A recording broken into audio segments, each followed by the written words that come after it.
Cristina Ovalle Quintero was a young Colombian mother of 31 years who knew that in her native country she could not give a good life to her family. That's why she packed her bags, bought a one-way plane ticket, and went to Mexico to look for a better future for her little one. However, life can be very cruel to some people. At first, everything went well. Laura had managed to achieve a good economic status that led her to rent an apartment in a luxurious complex called Grand Tower in the Ampliacion Granada neighborhood of the Miguel Hidalgo borough. Knowing about the characteristic insecurity of the Mexican country, the young woman did not hesitate to choose this dwelling. It was perfect. There were surveillance cameras on all the stairs and even security at the entrance that registered all visitors. What could go out wrong in this country? Extremely safe. You know this is sarcasm. Unfortunately, not all the cameras in the world prevented his tragic end that occurred on August 20th, 2019. But what happened to Laura Cristina Ovalle? Well, the truth wouldn't be so easy to decipher, but I'm going to tell you about it in this video. Laura Ovalle was born in Ibagué, Colombia. She was a person with many future plans, also with a lot of desire to reach the world and to have her own family. In her 20s, she got into a relationship, and as a result of this love, she had a daughter. However, the relationship ended, but the relationship with the father of her daughter remained good, and he took care of the little girl. When she was left alone, she moved with her parents and her daughter to Medellin, where the young mother worked as a model. But life was not easy in Colombia, and this was not enough to cover her expenses, so she thought that the best thing for her future and that of her little girl would be to look for a better life abroad. So it was that in the year 2017, she left her daughter in the care of her father and decided to travel to Mexico to boost her career as a model and influencer. In addition, in Colombia, she had a business of oils and lubricants, which was not doing badly at all. Her mother thought she would continue with that business in the Mexican country and that the money she was earning there was due to this. What her mother evidently did not know was that her daughter had left this small business. Laura realized that she would make much more money as an escort, a companion service for events that may or may not provide intimacy services. Think of it as a sweetheart. So Laura began to promote herself on social networks, especially on the X platform. Driving a Mercedes with an impeccable image, her neighbors explain. The young Colombian woman was doing very well, as she was beautiful and attractive, the oldest job in the world besides being lucrative. But not only that, Laura was also very intelligent and skilled in business and conversations, which her clients loved.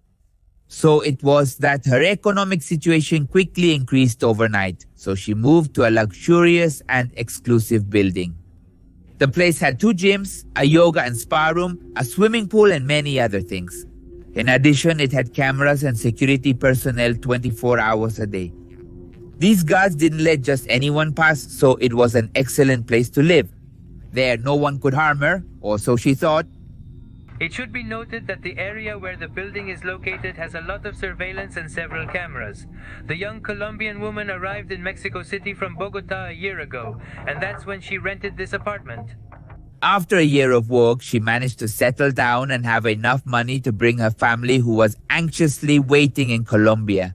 Laura bought round-trip plane tickets for 6 days to travel to Medellin at the end of August. She obviously missed her parents a lot, but especially her little girl, whom she wanted to surprise with her presents and many gifts on her 6th birthday. After this celebration, her plan was to return to Mexico with her parents to show them her new home and tour the beautiful country on a dream mini vacation, although her real desire was to have enough money to take her entire family with her and live together again like in the old times. Unfortunately, life had a very different fate for this woman, a quite grim one in fact, and agonizing that would shatter these dreams. What then happened in her luxurious and safe apartments? Here you go. especially about violence against women that has been so protested in recent days. Last night, we reported on the murder of the young Colombian woman, Laura Cristina Ovalle. She was found in her apartment in the Ampliacion Granada neighborhood in the Miguel Hidalgo borough.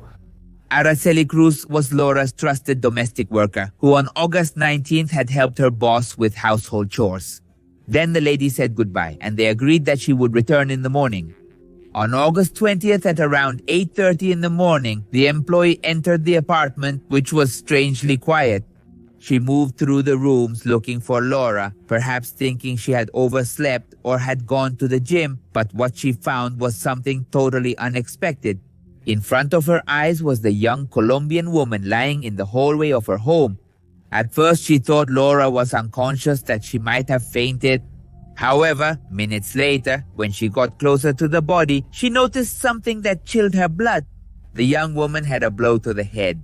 Scared, she contacted the police asking for help, thinking she was still alive, and when the authorities arrived at the luxurious apartment located on the second floor, they found the victim face down and in the middle of a sea of red. And that wasn't the only disturbing thing. Laura's body was half naked and very close to the entrance of her room. She was only wearing black pants and the rest of her body was covered by a sheet. Around her, there were several red stains. Even near the dining room of the house were marked with blood the footprints of the person who possibly took her life. When they checked her vital signs, as I tell you, it was already too late, Laura. Cristina Ovalle was dead. Her crime caused a great shock in Mexico, and from her death, several hypotheses began to be considered, such as that she may have hit her head when she slipped or that perhaps someone else had entered her apartment. To know for certain the cause of this crime, the police had to wait for the results of the forensic analysis. After several days of waiting, the Institute of Forensic Sciences finally revealed the cause of the Colombian woman's death, which was very different from what they had thought.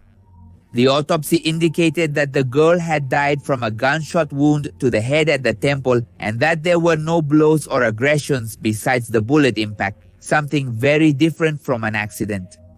This result made the case even more unsettling. While the investigators continued with their inquiries, the victim's family had the displeasure of learning about her death through the media and not from the Mexican authorities. The press coverage, the photograph of her passport, and the ID number were the elements that confirmed to her family that the femicide victim was their beloved daughter. The authorities had not had the decency to notify, as I tell you, her relatives of this tragic loss.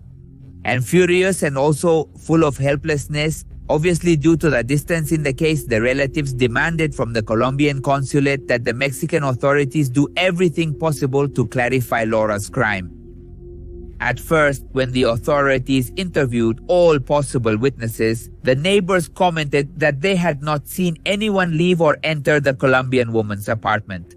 However, investigators discovered that it was the victim herself who gave authorization for the alleged perpetrator to enter, that according to the security protocol of the building, security measures were carried out at all times, so it was impossible for someone unrelated to Laura to enter her home and attack her. So, did the victim know the perpetrator? Perhaps a client? Well, among the hypotheses that were considered at that time, the police sought to clarify if the perpetrator could be one of the Colombian model's clients. In fact, on her ex's account, Laura offered her intimacy service in which she specified that she charged 1,500 Mexican pesos per hour, that is approximately about 250,000 Colombian pesos, or what comes to be about 80 American dollars. The young woman received her clients at the apartment because she preferred her safe home over a hotel where she felt more vulnerable, or at least that's what she believed. Ironically, her life was taken in the safety of her own home. Very early, at an unspecified time according to the building's security guards, the young woman let in a man who is the main suspect. The individual registered. The guards asked for authorization to let him in and unlock the elevator. There are security cameras in the lobby, and it has not been stated what time this person left. The Mexican prosecution continued with the investigation of the case and began to collect the recordings from the camera system of Mexico City that were distributed throughout the public way. And not just those, because as I was telling you earlier, the housing complex also had a sophisticated recording system. And after reviewing hours and hours of video, the Mexican police revealed that the images recorded by the security cameras of the luxurious Grand Tower building showed the main suspect of having taken the life of the Colombian woman, who was a man who entered the apartment. We have some videos that do show us, let's say, a probable, because we haven't been able to link the image that we have from the reception with who could have carried out the events. There are several clues. There were footprints in the blood and other clues that are being followed by the prosecutor's office. In addition, the authorities had to review the guest list that was at reception, and that could lead them to detect the suspect's fingerprint when he filled out his data, and these could certainly be false data that, on the other hand, and while the Cybernetic Investigation Unit corresponds, they had the task of verifying the personal accounts that the woman had on social networks, as well as the messages from her followers that could be suspicious.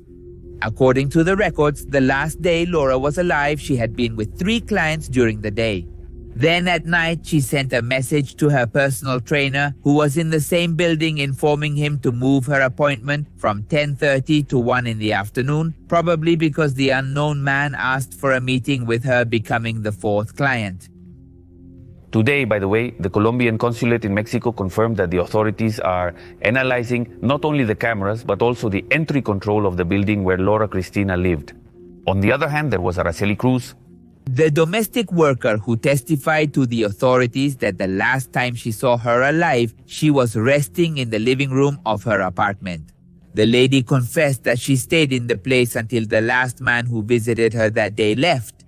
There were also very few testimonies, besides the domestic worker, that were taken by the investigators. One of them, in fact, was a friend of Laura who declared that she had met with her the night before and they had watched television. The young woman had not seen anything suspicious and said goodbye to her friend without knowing that it would be the last time she would see her alive. On the other hand, none of the neighbors heard fights. However, this was normal since the houses were separated from each other at a distance that was almost impossible to hear anything. In fact, to give you an idea, none of the tenants in the building knew that this woman was engaged in the world's oldest profession. Thus, when this information then came to light, it quickly reached the media and caused an uproar throughout Mexico, to the point that many tried to justify her death by her profession, as if Laura deserved her tragic and unjust end. Obviously, one thing is not linked with the other.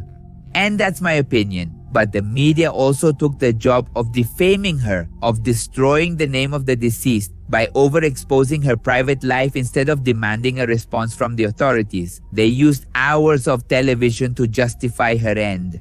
Although there was also the possibility that one of her clients had murdered her, Laura's family, on the other hand, asked that they put this aside and simply look for the culprit. After all, she could do whatever she wanted with her body. It didn't affect anyone. And the most important thing was that justice was done. There was a family at that moment crying and suffering for what happened to Laura, watching from Colombia how cruel Mexican television could be with a victim of femicide, who in turn, Liliana Quintero, was being Laura's mother. Through an interview for Imagen Noticias, she asked for help so that the case would not go unpunished. The woman indicated that they should check her daughter's call log to find the person who took her life. And what did she mean by this? Well, it turned out that hours before the crime, her mother had been on the phone with her daughter just when another call came into her phone. So the young woman said she had to hang up and would call her back later. But as we already know, this never happened. She answered and said, yes, Junior. Then I don't know what the person answered, and she said, I thought it was Junior. And I said, okay, ready. And then he told me, sweetheart, I'll call you later. I told her, well, darling, I'll be losing. And that was it. This was an important fact. The mother was sure that this person had something to do with her end. However, the investigators did nothing with this. How strange, but that's how they are. During that conversation, the lady received another call. The victim's mother asked that it be investigated who spoke to her daughter because that call could be the key to finding the alleged murderer. Mrs. Liliana Quintero asked Mexican authorities to pay more attention to the safety of women in the country. On the other hand, Oscar Fernando Quintero Mesa, Laura's uncle, posted a sad message after learning of his niece's murder. Despite the pain that overwhelms us, I ask for respect with comments towards my niece. I ask God to touch the hearts of Mexicans, that whoever knows about the murderer makes the respective reports, that it does not become just another statistic. She's not just another statistic, she's a human being whose life was taken. Only a sadistic person, a hired killer, could have done that. That's why it cannot go unpunished. This comment was also joined by one from Laura's neighbor who wrote the following. They treated her very badly. She was a human being, and just because she did what she did, she wasn't the devil.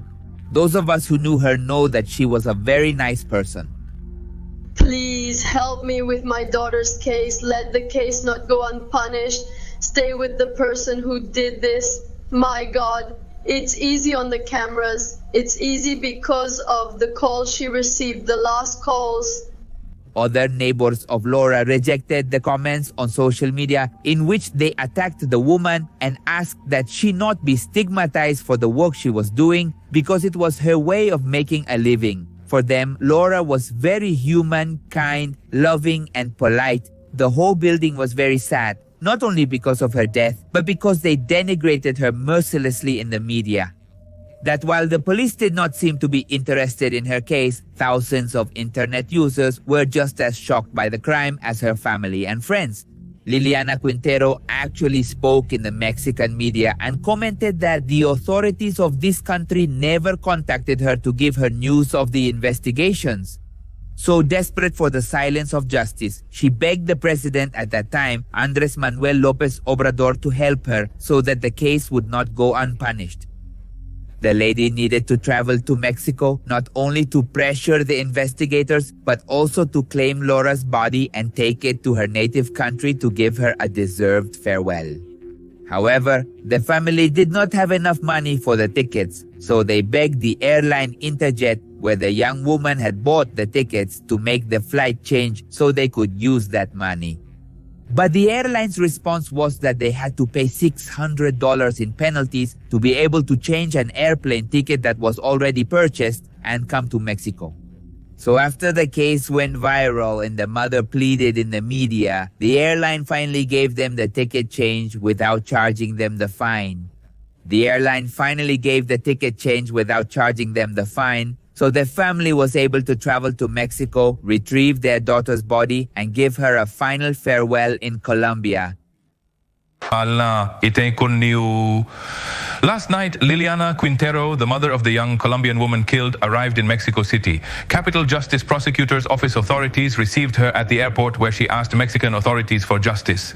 She did not provide more details, as she has not been informed about the investigation's progress that led to her daughter's death.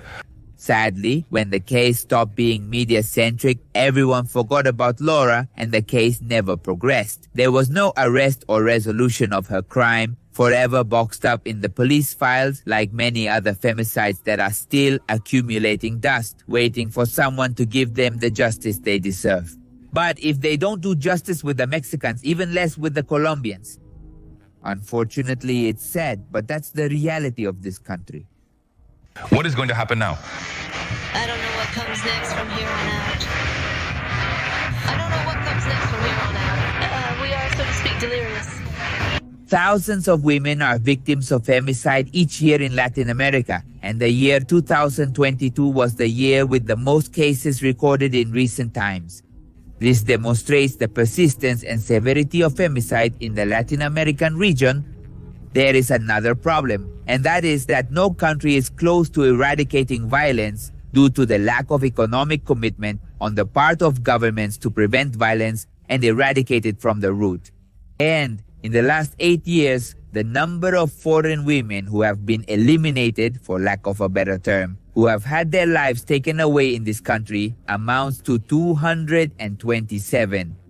Most of the cases correspond to Colombian women from Venezuela and Peru, who, according to information from the National Public Security System of Mexico from the year 2015 to 2023, a total of 7,115 femicides were registered, which places the Mexican country with the second highest rate in the world, only below Brazil.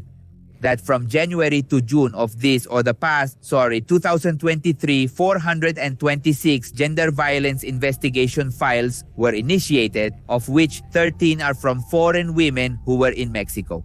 However, civil organizations fighting for women's rights believe that this figure could be just the tip of the iceberg of an even greater violence crisis. 73% of these murders were committed with gunshots and stamping. The state of Mexico, Veracruz, Jalisco, the country's capital, Mexico City, and Michoacan are the entities with the highest number of victims of this crime, femicide. Just like the case of Laura Cristina Ovalle Quintero, many other women have been stigmatized for their jobs, their way of dressing, and whatever they were doing at the time of their crime. We must put aside prejudices and demand justice to give an answer to the families. The evidence, as you can see, you can imagine, is on the table, and it's quite clear, but for reasons we don't know, the police decided to file the case away and let a dangerous person go free, who could hurt many other women again. And now the question is, how many more women must die for justice to do something? Please don't let this go unpunished. Not just mine, so many daughters out there lost from us, and we don't know where. At least we know where mine was. Please, help us. Remember that on Pepe Misterio's YouTube channel, you can find the podcasts or interviews. Just put in the search bar Pepe Misterio podcast and the playlist will come up at the top. Thank you.